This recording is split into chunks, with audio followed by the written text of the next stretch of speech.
My video for January the 13th, 2018 is entitled Trump's Promise to Drain the Swamp.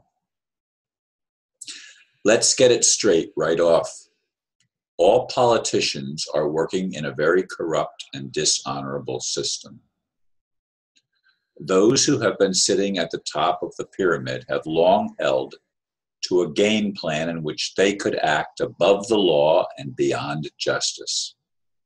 Trump's alliance with Israel, for me, has long been a stumbling block, since I see the modern state of Israel as a terrorist nation, not the fulfillment of some biblical prophecy. The latest news I'm getting is that he pardoned the principal players in 5 of the largest banks. The phrase used is grants waivers. Does that mean he has waived the right of prosecution, as some claim, exonerating them of wrongdoing? As I see it, the swamp cannot be drained until everyone, including the so-called elite, are held to the same standards as everyone else. Granting special privileges neither drains the swamp nor levels the playing field. To muddy the waters, he owes billions to Deutsche Bank, one of those named. Conflict of interest? Besides, is debt real? Debt is, of course, the means by which the elite have controlled everybody else. They put us, supposedly, us being the people, in debt.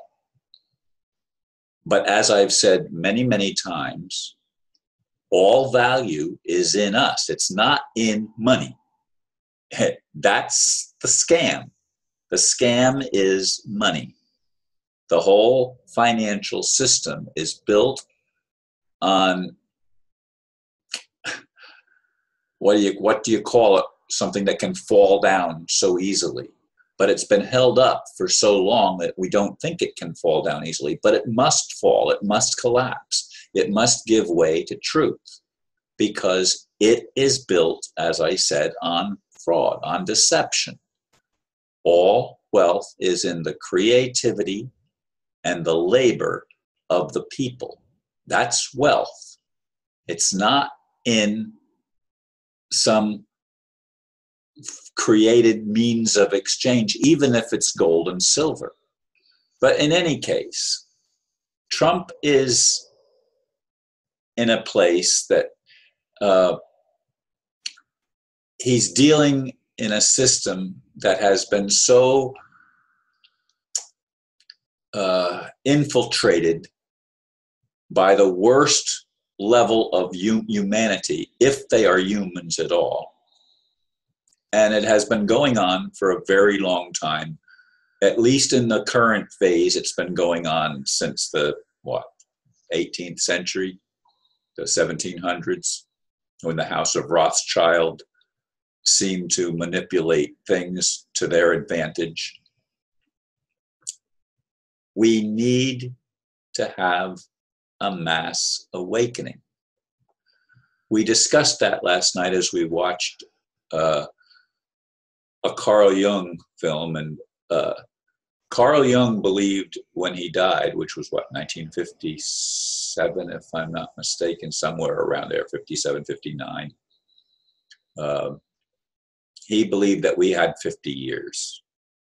And if we didn't get it right, we were finished. Well, we've already gone past that. And we haven't gotten it right.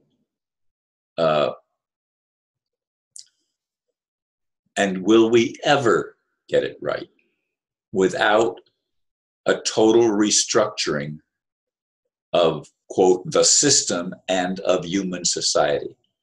There are no useless eaters. From my perspective, if there are useless eaters, they're the ones that are at the top of the pyramid, not the ones at the bottom. The ones at the bottom are the ones that hold everything up.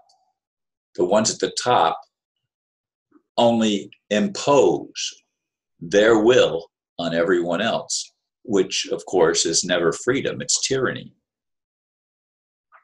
And we need to somehow wake up to see that. There are way more of us, ordinary people, than there are of them, those who wish to rule over others.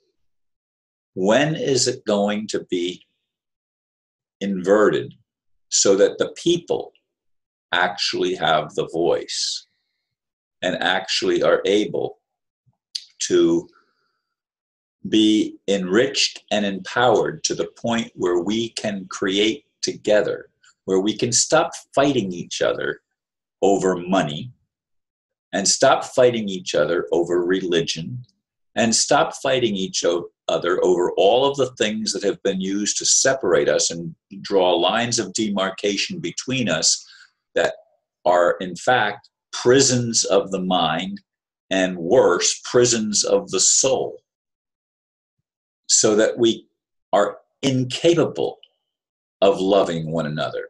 We are incapable of even talking with each other. We talk over each other or at each other, but we never talk with each other.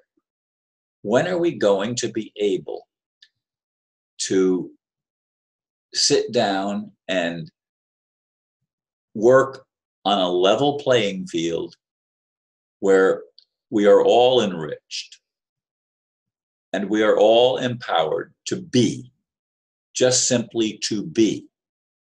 Nobody is second class, third class, whatever. That we are all children of creation, or if you want, children of evolution. But are we evolving or are we devolving? I think there have been societies that were much more advanced than our current Western society, our current modern society.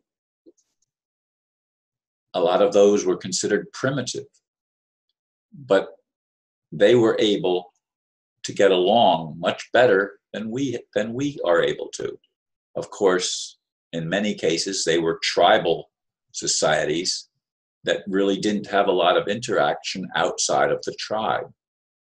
And we have brought to get the tribes together, or tried to bring the tribes together, and create a human society made up of a multitude of tribes and factions. I still hold out for the real change and the real swamp training that brings us a sense and a state of equilibrium. Can that happen? Not with our current mindset. It can't. It can't. It is, as long as we hold on to the my way is better than your way, or my way is the only right way. As long as we do that, we will never have peace on earth. And for that matter, we'll never have it anywhere else either. Because unless our total consciousness is able to shift, wherever we go, there we are. And by changing our location, this world or another world, without changing our mindset and our heart-centeredness, we are doomed. And the whole game